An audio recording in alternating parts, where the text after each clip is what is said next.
Abra comigo a sua Bíblia na carta que Paulo escreve aos Filipenses, capítulo 3, versículo 12, é a base da nossa mensagem, é a base da mensagem da igreja, para a igreja nessa semana. Palavra essa que deve arder no nosso coração, mexer conosco, trabalhar a nossa vida, nos reestruturar, nos colocando no propósito daquilo que Deus tem para nós como igreja. Amém? Filipenses, capítulo 3, versículo 12, diz assim: não que eu já tenha obtido tudo isso, ou tenha sido aperfeiçoado, mas prossigo para alcançá-lo, pois para isso também fui alcançado. Eu quero frisar um pouco mais essa expressão do apóstolo Paulo. Para isso também fui alcançado por Cristo. Diz, mas prossigo para alcançá-lo, pois para isso também fui alcançado por Cristo. A versão que diz não que já tenha alcançado o que seja perfeito, mas prossigo para alcançar aquilo para o que fui também alcançado. O motivo pela qual eu fui também alcançado, o propósito pela qual também eu fui alcançado. A carta que Paulo escreve aos Filipenses, a igreja da cidade de Filipos, meus amados, ela fala sobre Cristo na nossa vida. O tema, o coração da carta aos Filipenses é Cristo na nossa vida. Também é Cristo na nossa mente. E também é Cristo como nossa meta. E Cristo como nossa força. E Cristo como a nossa alegria no meio dos sofrimentos, no meio das tempestades e dos temporais. E o apóstolo Paulo, ele vai dizer: prossigo para alcançar aquilo para o que eu fui alcançado. Aí eu pergunto agora, nesta manhã, pergunto à igreja: para que Cristo nos alcançou? Porque Cristo morreu na cruz do Calvário? Porque Ele derramou o seu sangue? Porque Ele deu a sua vida por nós? Já temos algumas respostas pré-definidas na nossa vida. E nesta manhã eu quero trazer a nossa reflexão, e que isso entre ao nosso coração e traga um entendimento real para o qual Jesus nos alcançou. Meus amados, todos nós fomos alcançados pelo Senhor Jesus com um propósito. Eu digo propósito, não é apenas nos tirar da condenação do inferno, não é apenas nos arrancar da condenação eterna sem Cristo. O propósito, meus amados, ele é maior. Existe uma oportunidade maior.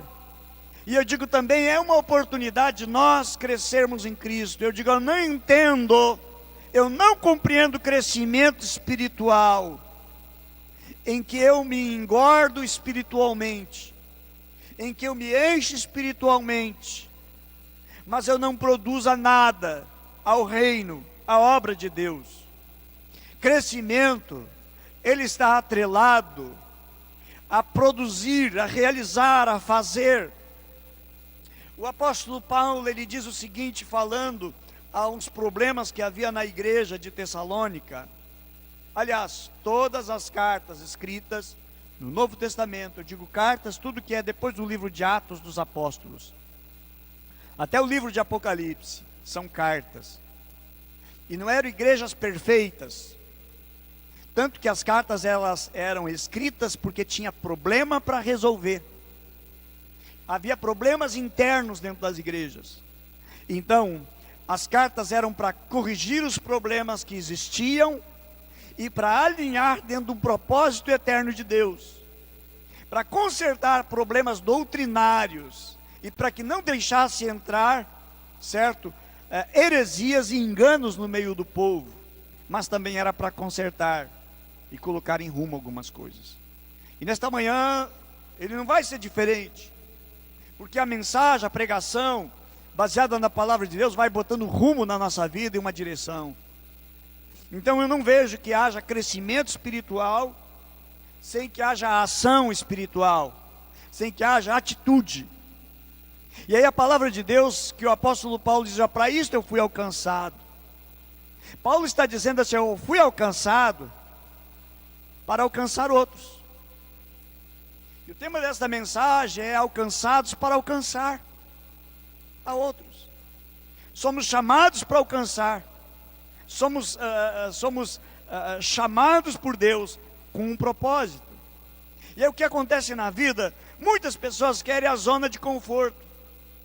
Vão trabalhando na vida para se irem estagnando, migrando para a área de conforto. Querem viver o conforto, e eu digo, na vida espiritual, o exercer as atribuições a qual Deus dá, os dons que Deus dá, os talentos que Deus dá, e não é isso que Deus nos chama. Deus nos chama sim para nós exercermos aquilo que Ele nos tem dado. Então Jesus nunca procurou alguém que queira zona de conforto.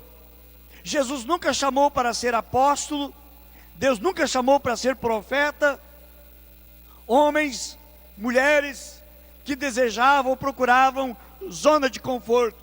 Aí você olha para Jesus, o ministério de Jesus, como Jesus inicia. Jesus ele vai, passa a noite em oração no monte.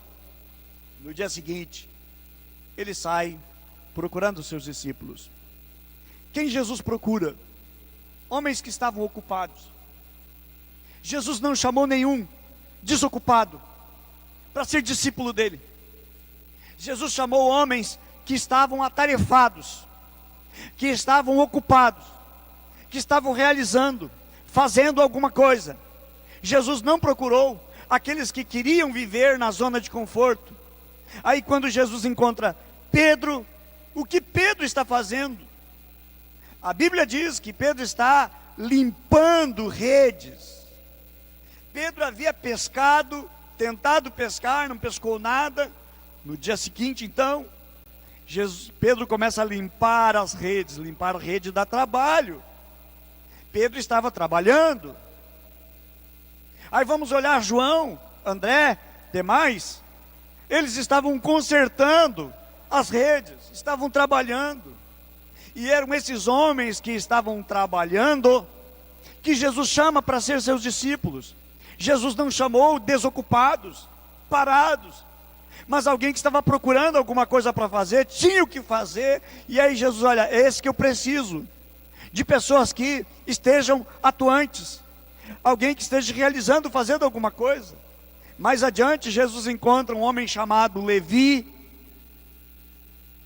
que é Mateus, que escreveu o Evangelho de Mateus. E o que estava fazendo Mateus? O que Levi estava fazendo? A Bíblia diz que ele estava na coletoria, trabalhando, estava exercendo o seu trabalho, ele estava atuando, ele estava agindo, ele não estava parado, ele estava fazendo alguma coisa. E Jesus diz: vem e me segue. Outro também que nós vamos encontrar no Antigo Testamento, um jovem trabalhando na lavoura. Eliseu, a Bíblia diz que Eliseu estava lavrando a terra com 12 juntas de boi. Eliseu estava trabalhando, e o profeta, homem de Deus, profeta Elias, chega para ele e chama Eliseu: vem, me segue. A Bíblia diz que ele deixou tudo, deixou o seu trabalho e seguiu. É isso nós vamos olhar, irmãos. Amós era um boiadeiro, trabalhava. Todos os profetas e homens de Deus eram alguém que tinha alguma ocupação. Então, meus amados, Deus chama, e Deus está chamando, não apenas para nos salvar, não apenas para nos libertar da condenação eterna, mas Ele nos chama com um propósito. Quando Pedro então está lá consertando, limpando as redes, Jesus chama ele. A Bíblia diz que ele, deixando tudo, ele seguiu.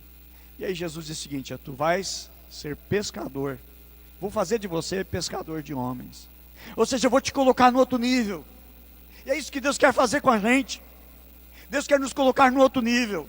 Qual é o propósito que Deus tem na tua vida? Te colocar no outro nível, te tirar do nível da onde você está e te colocar no nível maior, porque isso é crescimento.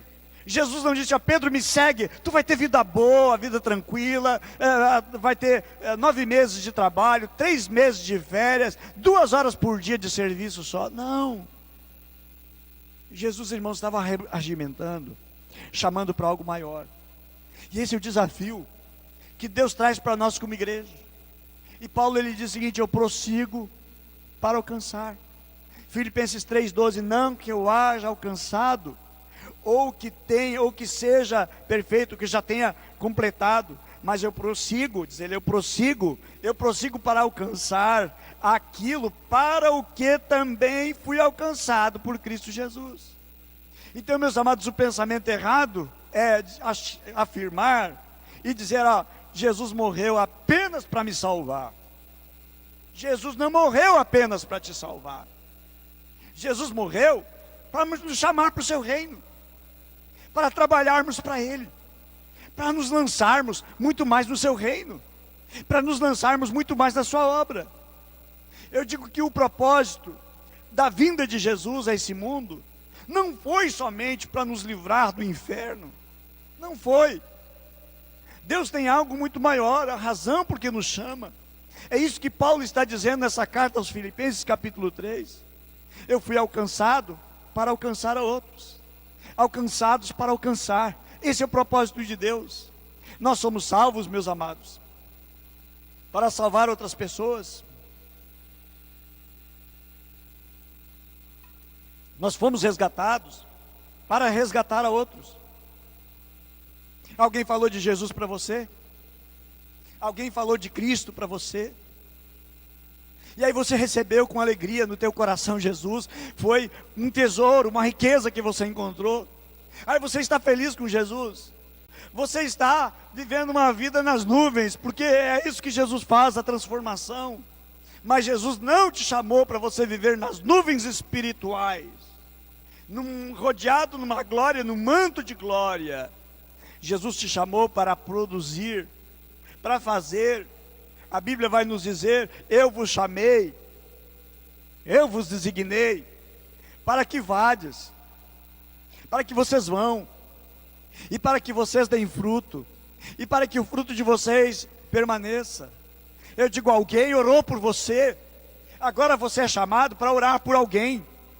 Alguém falou de Jesus para você, agora é a tua vez de falar de Jesus para alguém. Alguém foi lá na tua casa orar dentro da tua casa, aí agora Deus está te chamando para você entrar na casa de alguém e orar por essa pessoa. Certamente nesse momento em que estamos aqui adorando, cultuando a Deus, nesse ambiente precioso, onde a presença de Deus se manifesta, mas há alguém nesse momento chorando, alguém nesse momento desesperado, há nesse momento alguém que está aflito, alguém que está precisando de uma palavra. Eu não esqueço de um testemunho muito precioso, de que eu não sabia dos problemas que estavam vivendo na família. Um casal muito precioso mora na frente da nossa casa. Um dia, conversando com ele, ele foi no mercado, eu fui no mercado com ele, voltamos juntos, fomos juntos. E quando deixei ele em casa, dei a carona de carro, eu simplesmente só disse uma palavra assim: Deus abençoe vocês. Eu não sabia que estava passando uma grande aflição, um momento tão difícil. E ela, a esposa, disse que aquela palavra, Deus te abençoe, foi muito forte para a vida deles o momento que estava passando. Gente, apenas uma palavra, mas que fez muita diferença no momento de aflição. Casal muito precioso, eles fazem parte do nosso aprisco. Até ela, a Sinara, ela usa uma expressão: o aprisco é uma família, família aprisco. Gente, pensa num casal precioso. Foram alcançados com uma palavrinha, chamada assim, a Deus te abençoe. Nós somos chamados, meus amados, para fazer diferença na vida de outros. Jesus fez diferença na tua vida? Amém? Jesus fez diferença na tua vida? Jesus tem feito diferença na tua vida? Jesus tem transformado a tua vida? Então, usa essa graça de Deus que está sobre a tua vida e abençoa a vida de outros. Somos chamados, meus amados, para fazer a diferença. Então, alguém orou por você, ora por alguém. Alguém falou de Jesus para você, fala de Jesus para alguém. E eu digo que dentro de poucas semanas, nós vamos iniciar uma grande multiplicação. E na reunião com os líderes nessa semana, nós estamos abotoando, ajeitando algumas coisas. E já definimos a data, vai ser no último final de semana, último domingo do mês de fevereiro. Nós vamos fazer um culto aqui em que vamos estar abençoando a multiplicação dos apriscos. Meus amados, é um divisor de águas para a vida da igreja. E para a vida de cada um de nós também. Porque é um desafio que nós estamos recebendo de Deus. É um desafio que Deus inquieta o nosso coração. E eu digo, e por que nós vamos multiplicar? E nessa reunião com os líderes antes de ontem, eu disse algumas razões por que nós vamos multiplicar. Primeiro, meus amados, para alargar a nossa visão. Nossa visão, ela precisa alargar. Isaías mesmo que vai dizer, alarga o espaço da tua tenda. Estende o todo da tua habitação, não impeças, alonga tuas cordas, firma bem as tuas estacas, porque tu vai transbordar para a direita, tu vai transbordar para a esquerda. Eu digo, meus amados, nós precisamos alargar a nossa visão, porque corremos riscos do conformismo espiritual, corremos risco de uma atrofia espiritual, e podemos cair num grande perigo, que é o perigo da estagnação espiritual. Quantos na sua caminhada, na sua vida, na sua caminhada com Deus, chegou um momento, estava lá em cima, estava nas nuvens, e conta, olha, eu era muito usado por Deus, Deus usava muito a minha vida. Eu digo, e depois veio uma estagnação. Não existe um chamado de Deus, um dom chamado estagnação. Deus não dá esse dom para ninguém. Não é o propósito de Deus de nós ficarmos apenas assistindo. Aliás, no time de Deus não existem espectadores. Todos são chamados para trabalhar. O apóstolo Paulo diz que nós, igreja, somos cooperadores de Deus. A Bíblia diz, o apóstolo Paulo, ele vai dizer também que nós somos lavoura de Deus. Que é uma lavoura? Algo que produz, algo que gera vida, que gera alimento, que produz alguma coisa. Nós somos lavoura de Deus, nós temos sido lavoura de Deus.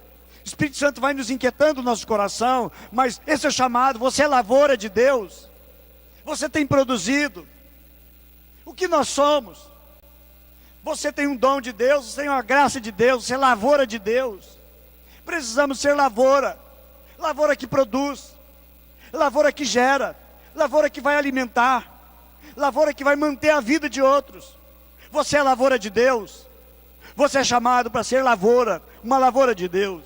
Então não existe o chamado, irmãos, da estagnação, não existe o chamado para uma atrofia espiritual, não existe, meus amados, na caminhada cristã, o parar, mas é pelo contrário, é crescer e é avançar. Aí Deus diz o seguinte, alarga, a expressão usada em Isaías é alarga. Deus manda alargar, e o que nós estamos fazendo com os nossos apriscos é alargar. Também outra coisa, nós somos chamados para frutificar. Ninguém é chamado para não fazer nada. Ninguém recebe o dom da inutilidade. Aliás, uma pessoa, quando ela está na inutilidade, ela vai abrir quadro para depressão, para comparar que os outros são maiores, que os outros são melhores. Deus não te chama para isto, mas Deus nos chama para nós avançarmos, para nós prosseguirmos. Até onde você alcançou e dali você parou? Não, a Bíblia diz, volta, pratica as primeiras obras, pratica aquelas obras que produziam, que rendiam. Esse é o chamado de Deus. Meus amados, ninguém planta uma árvore para não gerar, ninguém planta uma lavoura para não gerar. E Deus plantou vocês no reino para frutificar.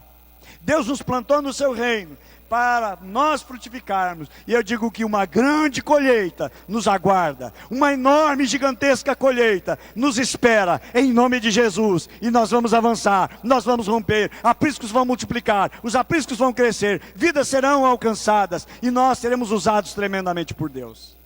Eu digo, melhor do que ser abençoado, é ser uma bênção. Deus chamou Abraão e disse: "Ô Abraão, eu vou te abençoar." Não, não, não, Deus não disse para Abraão que ia abençoar. Deus chamou ele e disse o seguinte: Abraão, sê uma bênção. Seja uma bênção. O que Deus tem chamado a nós para sermos bênção. Para sermos bênção na vida de outros. Para sermos bênção na vida da nossa igreja. Para ser bênção na vida dos nossos irmãos e daqueles que conhecerão o amor de Cristo, a bondade do Senhor Jesus. Somos chamados para frutificar. Somos chamados também para crescer. Eu digo, e ninguém cresce sem exercer algo. Aí você está dentro de uma empresa, você conseguiu uma vaga dentro de uma empresa, e na empresa você não está produzindo, você não está rendendo, você não está dando lucro para a empresa. Empregado bom e que a empresa vai manter é empregado que dá lucro para a empresa. Se o empregado não dá lucro, e a empresa tem que fazer cortes de gastos, vai tirar o empregado que não produz. Eu digo, no reino de Deus, amados, nós somos chamados para dar lucro. Jesus mesmo vai falar sobre a figueira, sobre a videira. Jesus diz que o agricultor vai procurar frutos e não encontrando, ele vai tirar aquele galho que não dá, que não produz. Mas aquele que está produzindo, vai tratar ele, vai melhorar mais, para que possa produzir mais ainda. Então desenvolvemos trabalhando. Aí lá na empresa onde você está, você vai trabalhando, você vai produzindo, você vai melhorando. O lugar onde você está, você vai melhorando, você vai sendo aperfeiçoado ali dentro. E você vai se tornando importante ali dentro. Olha para José, quando foi colocado lá na cadeia. É um prisioneiro comum, um prisioneiro qualquer, mas ele fez diferença onde ele estava, porque ele produziu alguma coisa. Os dons são aperfeiçoados no exercício. Eu vou repetir, os dons são aperfeiçoados no exercício. Aí você aprendeu a tocar piano, teclado, aprendeu 2, 3 notas, e passou 15 anos, você continua ainda só com 2, 3 notas. Aí passa 20 anos, você só sabe tocar 2, 3 notas. Mas começa a tocar todos os dias. Vai pegando aquele instrumento que você toca. Você vai aperfeiçoando, quanto mais você toca, quanto mais você utiliza, você vai aperfeiçoando, vai sendo aperfeiçoado no exercício. Os dons é assim. A manifestação de Deus, a manifestação do Espírito Santo na nossa vida, meus amados, ele é da maneira, a forma com que nós vamos produzindo, muito mais vamos rendendo, muito mais vamos crescendo. O crescimento espiritual está atrelado à produção, a exercer, a realizar. Então, meus amados, parados, a gente dá trabalho quando a gente está parado. Se você ficar parado 30 dias e não produzir nada, você dá prejuízo, porque você vai comer, mas o que você está comendo, alguém trabalhou para botar aquela comida lá dentro de casa. Você ficar um ano inteiro parado, você dá prejuízo, porque você não está produzindo. E aí o apóstolo Paulo, ele vai dizer o seguinte: quem não trabalha, porque em Tessalônica, na igreja de Tessalônica, tinha os irmãos escorados. Eles ouviram falar: Jesus vai voltar. Jesus vai voltar, então o chefe, o patrão, me dá a demissão, eu não vou mais trabalhar. Eu digo, porque Jesus vai voltar, eu não preciso nem de dinheiro mesmo, Jesus está voltando. E eles ficaram naquela expectativa: Jesus vai voltar, então não preciso trabalhar. Aí isso aí incomodou alguns irmãos. Olha, o irmão, ele não quer saber trabalhar. Aí chega a mãe e diz lá para o presbítero da igreja, para o líder da igreja, o pastor da igreja, diz: olha, o fulano não quer trabalhar, já está vários dias só escorado dentro de casa. Só quer ficar brincando, só quer ficar deitado e não quer. Aí o apóstolo Paulo fica sabendo, o apóstolo Paulo escreve a carta aos Tessalonicenses: quem não trabalha, não coma. Aí tinha os irmãos na igreja, todo mundo trabalhava na igreja. Aí tinha uns escorados, não trabalhavam, mas eles estavam lá na hora do rango, na hora da comida eles estavam lá. Então quando a gente está parado, a gente está dando prejuízo, porque não está produzindo. Eu digo que triste é quando um homem ele é desempregado, ele fica desempregado, dói no coração dele, porque ele tem que sustentar a família. E muitas vezes acaba até entrando numa depressão, porque eles não têm trabalho, não têm emprego, ele sabe que a obrigação deles é o dever, a responsabilidade deles sustentar. Ele não se sente bem, porque ele é um trabalhador. É alguém que produz, alguém que faz, ele não se sente bem pelo fato de não estar produzindo alguma coisa. E no reino de Deus, amados, também, nós precisamos ter no nosso coração o seguinte: eu preciso, sendo grato a Deus pelo que Deus fez para com a minha vida.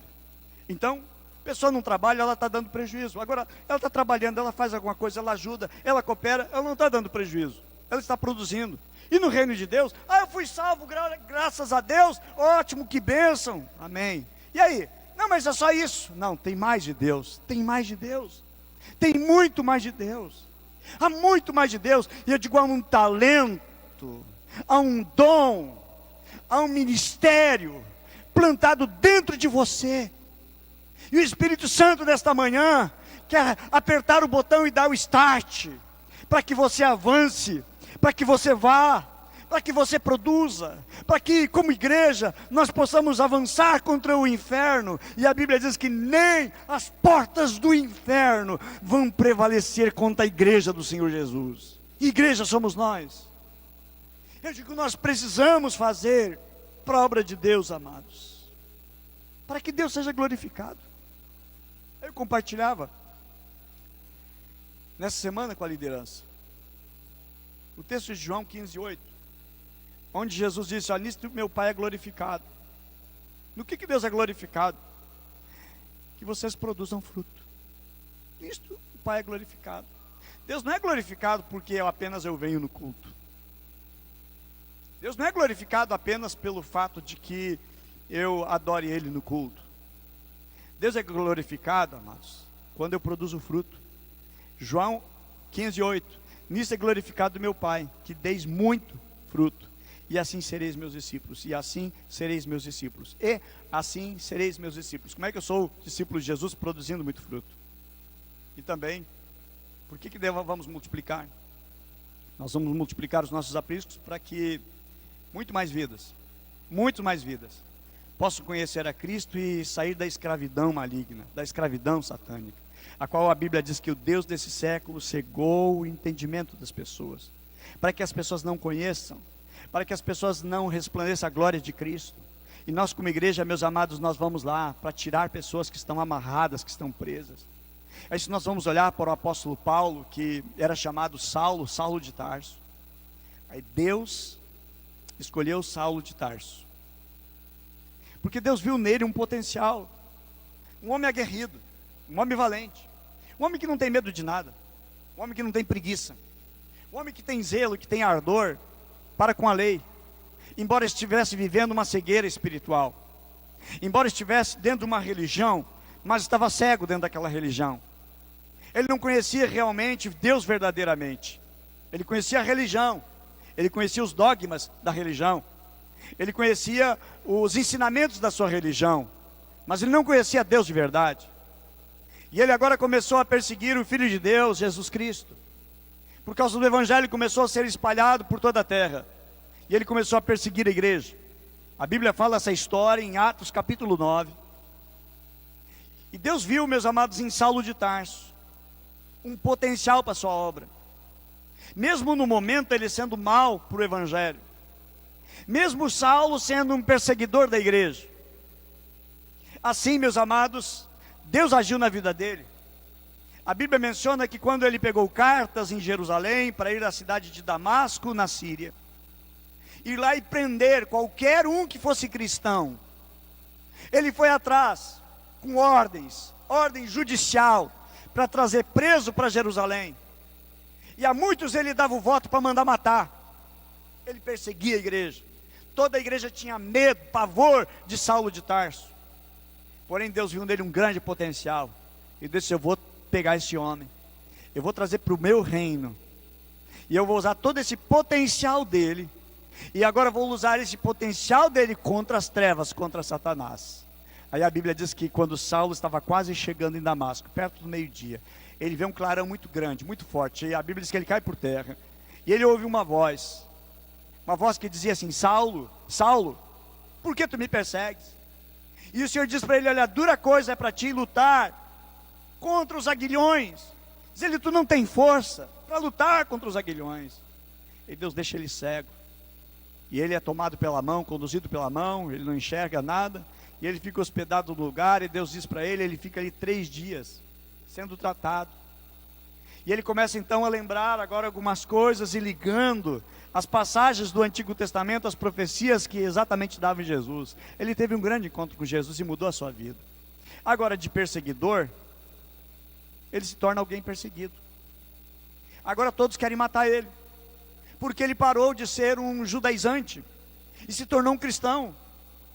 Meus amados, o que Deus fez na vida dele? Deus viu um potencial nesse homem, Deus derruba ele no chão, e às vezes é o que Deus faz. Deus quebrou ele, Deus deixou ele cego, ele ficou humilhado, ele ficou sem ação, ele não podia fazer mais nada.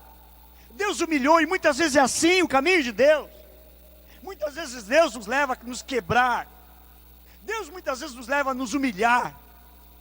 Muitas vezes Deus está tratando na nossa vida, porque Deus quer mudar, Deus quer transformar o nosso destino, e o nosso Deus é aquele que tem trocado o destino de homens e de mulheres. Deus tem trocado o destino, Deus trocou o teu destino, Deus trocou a tua vida, Deus mudou a tua história, e Deus continua mudando a tua história. E eu digo, não somente para te salvar, mas Deus tem um plano, Deus tem um propósito, Deus tem um rumo para a tua vida, Deus tem algo sobrenatural para conosco.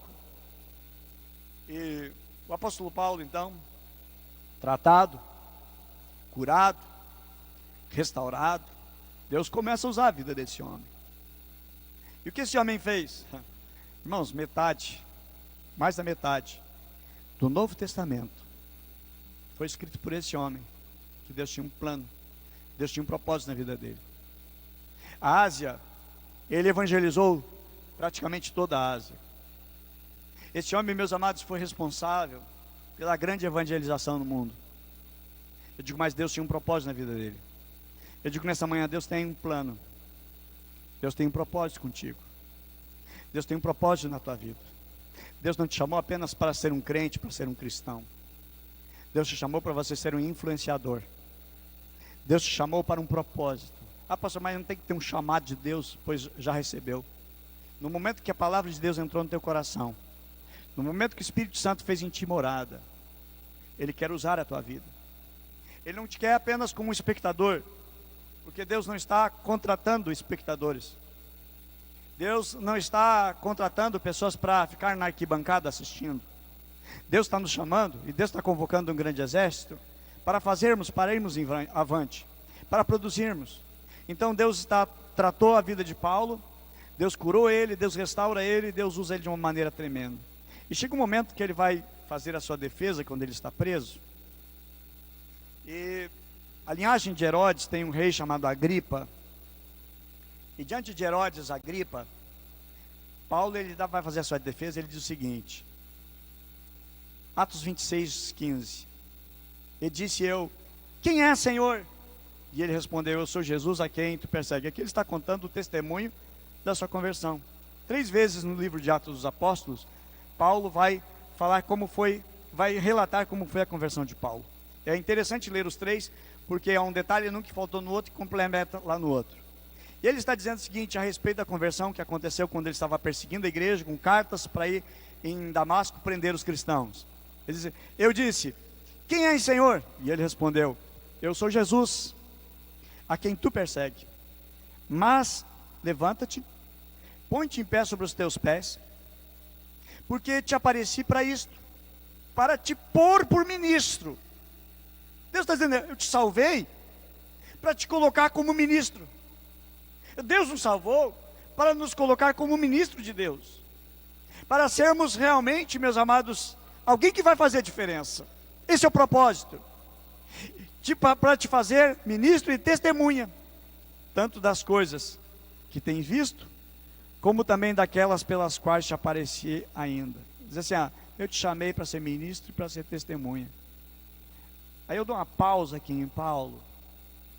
Eu vou para o Evangelho de João, onde Jesus está no poço, num poço de água, que era conhecido como o poço de Jacó. Nisso vem uma mulher apanhar água. E Jesus, quando aquela mulher vem apanhar água, era perto do meio-dia, Jesus pede para aquela mulher: mulher, me dá água. E ela faz uma pergunta: como?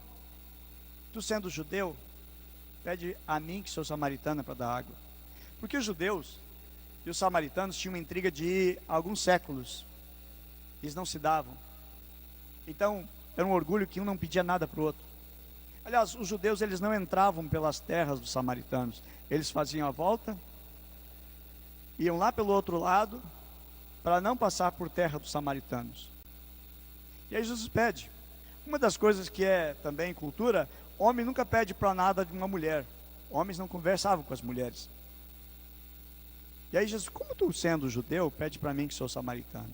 Aí Jesus diz o seguinte para ela: mulher, se tu soubesse com quem tu está falando, tu pediria a água da vida? Eu te daria. E ela disse: mas Senhor, tu nem tem como tirar água, por acaso tu é... E aí começa ali uma discussão e Jesus começa a revelar a vida da mulher. Aí a Bíblia diz que essa mulher, ela sai dali, vai lá na cidade, espalha pela cidade inteira, dizendo: olha, encontrei um homem que disse tudo da minha vida. O que nós podemos fazer hoje? Olha, encontrei Jesus que mudou a minha vida, transformou a minha história. A minha vida é diferente, porque Jesus entrou na minha vida. Foi o que essa mulher fez. A Bíblia diz, irmãos, que a cidade inteira foi até lá aquele poço. E depois disseram: olha, nem é mais pelo que tu falou para nós, mas sim por aquilo que nós mesmos ouvimos, por aquilo que nós escutamos. Uma mulher inteira, uma mulher, amados, uma mulher para uma cidade inteira. Uma mulher falou para toda a cidade. E ela não era nem batizada, ela não era batizada com o Espírito Santo, ela não tinha milhão de dons, era só uma pecadora. Mas que Jesus mudou a história da vida daquela mulher. Eu digo, qual é o chamado de Deus? Por que Jesus falou com aquela mulher? Porque sabia que aquela mulher vai produzir muito para o reino. Aí você está pedindo um milagre, está pedindo uma cura, o que você vai fazer com a cura que Deus vai te dar? Ah, graças a Deus. Há muitas pessoas são assim, até recebe a cura e nunca mais aparece, nunca mais vem, nunca mais cultua a Deus, nunca mais adora a Deus, nunca mais serve a Deus, recebeu o que queria. Não, meus amados, Deus não está investindo, e Deus não vai investir em interesseiros. Deus vai fazer para que o nome dele seja glorificado.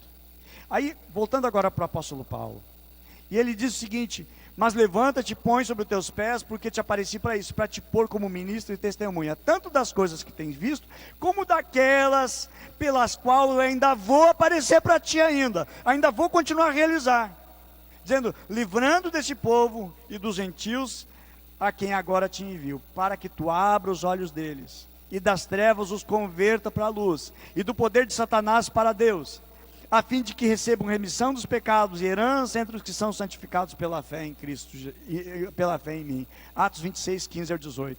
Irmãos, ninguém é salvo por obras, a Bíblia diz isto. Efésios 2 vai dizer que nós não somos salvos por obras. Ninguém é salvo porque fez um bem, porque ajudou o necessitado, porque ajudou alguém que estava acamado. Não somos salvos porque somos bonzinhos. A Bíblia diz que nós somos salvos pela fé. A salvação é somente pela fé. Mas observa o que diz em Efésios 2:8, diz o seguinte, que nós não somos salvos por obras, mas somos salvos para as obras.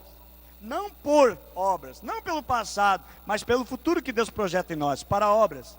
Efésios 2:8 diz, pois vocês são salvos pela graça, por meio da fé. E isso não vem de vocês, é dom de Deus, não por obras, para que ninguém se glorie. Porque somos criação de Deus realizada em Cristo, para fazermos obras, para fazermos boas obras, aos quais Deus preparou de antemão, para que nós as praticássemos. Meus amados, é para fazer obras para Deus, é para realizar para Deus, é para dar, irmãos, e produzir para o reino de Deus. E a Bíblia vai dizer que fé sem obras é morta. Ah, mas eu tenho muita fé. Aonde está a tua fé? Mostra pelas obras, mostra pelas atitudes. Eu sou apaixonado por Deus. Impossível você ser apaixonado e você não falar do grande amor da tua vida. Não tem como você ser apaixonado e não falar da grande paixão. Você fala mais daquilo que você é apaixonado. Você é apaixonado por futebol, você fala muito de futebol. Você é apaixonado por política, você fala muito de política. Você é apaixonado pelo teu trabalho, você fala muito do teu trabalho. Você é apaixonado pelos teus filhos, pela tua esposa, pela tua casa. Você é apaixonado, você vai falar deles. Você é apaixonado pelos teus netos, você vai falar dos teus netos. Eu digo também, você é apaixonado por Jesus, você fala de Jesus. Você tem uma paixão muito grande por Deus, você vai falar dele, do seu amor, do que ele fez na sua vida. Então, meus amados, somos chamados para isso. Tiago capítulo 2, 14, meus irmãos, qual é o proveito se alguém disser que tem fé, mas não tiver obras? Pode, acaso, semelhante fé salvá-lo? Eu digo, quantas pessoas tem no teu trabalho? Colegas, amigos? Quantos que estão morrendo, perdidos? Quantos que não têm esperança? Aí Tiago 2,26 vai dizer, assim como o corpo sem espírito está morto, também a fé sem obras está morta. Então as minhas atitudes é que revelam. É quando eu digo não para o pecado. É quando eu digo não para as tentações. É quando eu digo a razão, o motivo pela qual eu não vou pecar. Quantas vezes, colegas de trabalho diziam, eu crente, meu apelido era crente, todo mundo sabia que era crente. Não era ofensa para mim, era alegria, porque sabiam da minha fé. Instigavam para as coisas perdidas. E eu dizia não. Diz, é por causa do teu pastor vai ficar sabendo. Eu digo, não tem nada a ver com o pastor. O pastor nem sabe da minha vida. Mas é porque eu amo Jesus. Porque eu sou apaixonado por Ele. Meus amados, razão de não pecarmos é porque somos apaixonados por Jesus. Não existe paixão por Jesus e paixão pelo pecado. Eu digo muito mais, irmãos. Quando nós temos paixão por Jesus, resistimos às tentações, às ciladas do diabo, por amor a Cristo, nós impulsionamos e falamos de Jesus com muito amor e com muita propriedade. Eu digo, Deus quer nos usar. Deus não nos chamou para ficarmos sentados, nós somos chamados para ser uma flecha que é esticada, e às vezes Deus está esticando a nossa vida, porque Deus quer mandar, Deus quer enviar, Deus quer nos tornar arrojado, né? E para isso nós vamos multiplicar todos os apriscos, porque somos apaixonados por Jesus, amém? Porque somos apaixonados por Jesus, por isso nós vamos multiplicar, porque nós queremos mais de Deus. E minha oração é que você seja um instrumento nas mãos de Deus. Saulo é um instrumento nas mãos do inimigo, mas o Senhor o chamou, e Deus está nos chamando. Não é você indo sozinho, mas você é a igreja, nós somos igreja, é a igreja marchando com força, e a Bíblia diz que nem as portas do inferno, nem o diabo vai aguentar, quando nós nos levantamos essa autoridade. Então eu digo nesta manhã, em nome de Jesus, coloca as mãos sobre os enfermos, e eles vão ser curados, Deus vai restaurar, Deus vai usar a tua vida, ora por eles, ora por milagre. Pastor, eu nunca vi milagre na minha vida, então te prepara, porque Deus vai te usar para milagres, Deus vai usar para sobrenatural, Deus vai te encher com o Espírito Santo, para você fazer, para você realizar, para você ir, não é para você ficar parado. Deus não vai dar dom para quem quer ficar parado. Somos, meus amados, alcançados para alcançar. É isso que Paulo vai dizer. É isso que Paulo vai falar na sua defesa. Eu fui alcançado para alcançar. Eu digo, meus amados, vamos seguir o que Deus nos ensina através da sua palavra. Paulo está dizendo, eu prossigo para alcançar. Ele diz, não que eu já haja obtido tudo isso. Filipenses 3,12. Não que eu tenha obtido tudo isso, mas eu tenho, diz ele, tudo isso ou tenha sido aperfeiçoado, mas prossigo para alcançar, pois para isso também fui alcançado, prossigo para alcançar, porque foi para isso que eu fui alcançado por Jesus. Então ele diz, por isso, rei Agripa, não fui desobediente à visão celestial, antes eu anunciei, antes eu falei aos que estão em Damasco, aos que estão em Jerusalém, por toda a Judeia e aos gentios, para que se convertam, se arrependam e se voltem para Deus. Isso, meus amados, é a essência, não para o apóstolo Paulo, mas para todos nós como igreja. E ele diz o seguinte, não fui desobediente ao rei Agripa. E por causa disso, Atos 26, 21 e 22, ele vai dizer, por isso os judeus me prenderam no pátio do templo e tentaram me matar. Mas tenho contado com a ajuda de Deus até hoje. Ele diz, mas tenho contado com a ajuda de Deus até hoje. Mas tenho contado com a ajuda de Deus até hoje. Porque Deus vai ajudar aqueles que se lançam para fazer. Aqueles que se lançam para mudar a vida de outros.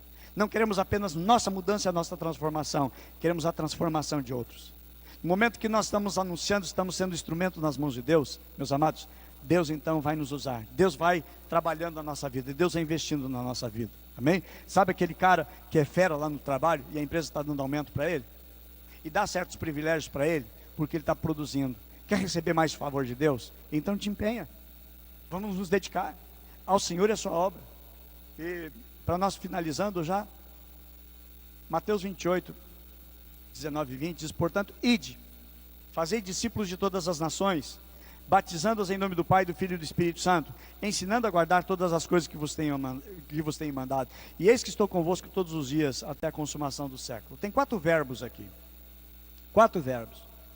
Verbos são palavras que indicam ação. Ir, fazer, batizar, ensinar. 4 verbos. Para quem isso? Para a liderança da igreja? Não, para todos nós.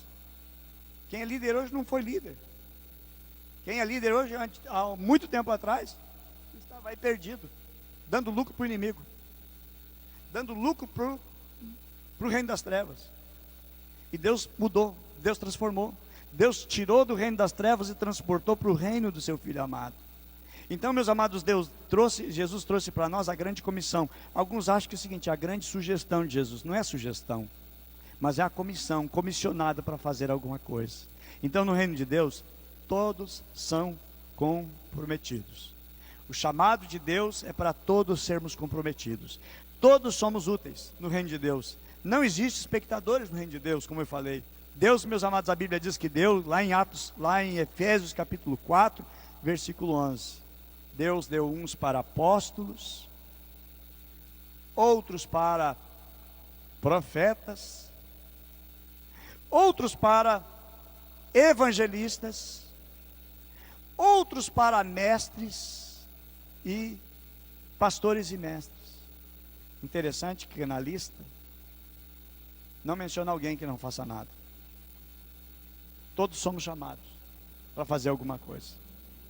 Não diz uns para profetas, evangelistas, pastores, mestres e parados. Não tem o dom da estagnação. Nós somos uma igreja, nós somos um povo, e esse povo é chamado para servir a Deus, para adorar a Deus.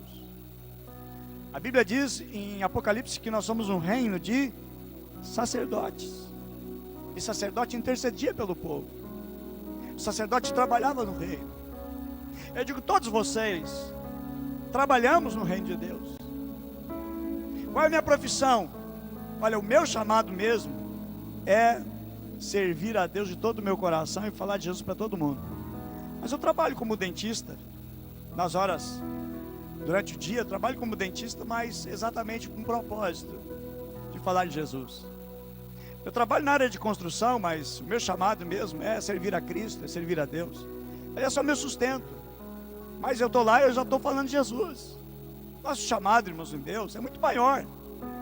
O chamado que Deus tem para você é muito maior do que os teus sonhos. Deus nos chama porque Ele nos dá importância, não apenas para nos salvar, porque éramos um coitadinho perdido da vida e vazio, oprimido. Não, Deus nos chama para alguma coisa. A Bíblia diz, meus amados, Romanos 1,5: por meio dele e por causa do seu nome recebemos graça e apostolado. Diz assim, para chamar. Recebemos graça de Deus e apostolado para chamar dentre todas as nações um povo para a obediência que vem pela fé. Nós somos chamados por Deus para chamar. Recebemos graça de Deus para chamar aqueles que precisam receber de Cristo. Nosso chamado, meus amados, é saber, é fazer, é realizar e buscar mais de Deus. Deus tem um plano, Deus tem um propósito na tua vida, através da tua vida. O que Deus vai fazer vai ser sobrenatural. Você diz, mas eu não sei fazer. Deus não está perguntando, tu sabe fazer? Não sabe. Tu não precisa disso, porque quem usa é Ele, quem faz é Ele. Até porque a glória vai ser dele, não vai ser nossa. Então Deus está chamando pela obediência. Senhor, eis-me aqui, usa-me, Senhor, e faz o que tu queres, Senhor. Sou teu, pertenço a ti, tu me comprou com teu sangue, eu sou teu servo, faz o que tu quiser. Então Deus vai te usar, e Deus quer te usar, para que você produza muito para o reino de Deus. Vamos preparar, gente, vamos preparar. Eu quero lançar um desafio hoje, nem vamos ficar em pé. Quero lançar um abençoado desafio. Nessa semana você esteja orando e colocando pessoas diante de Deus em oração. Veja bem, não é o projeto Casa de Paz, Não é outro projeto. Casa de Paz vamos fazer mais adiante. Mas é um projeto, meus amados, de nós orarmos por alguém, ligar para alguém, só pegar aí, fulano, como é que tá? Ligando para te saber como é que tu tá, como é que tá a tua família. Só dizer assim, ó, temos a igreja lá, um projeto que são os nossos apriscos. São as reuniões que estamos fazendo online pelo cuidado da pandemia. Eu quero te convidar dia tal, nós vamos iniciar um só com os homens, somente com as mulheres. E eu quero te convidar para participar. Faz isso. Ora por 3 pessoas. Convida 3. Pastor, mas é uma meta, é um propósito, irmãos. É o sacrifício, irmãos, é o reino de Deus. Mas pastor, é 3 pessoas. Gente, faz por 3, porque um vai dizer não. O outro vai dizer, talvez eu vá. Mais um vai dar certo. Vamos alcançar mais um. Vamos ser, meus amados, instrumento na mão de Deus. Deus quer usar a sua igreja. Deus quer usar a sua igreja. Deus quer usar a nossa vida.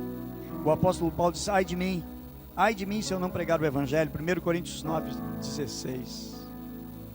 Então que venhamos obedecer o chamado que Deus tem, o que Ele tem para a nossa vida. Vamos orar?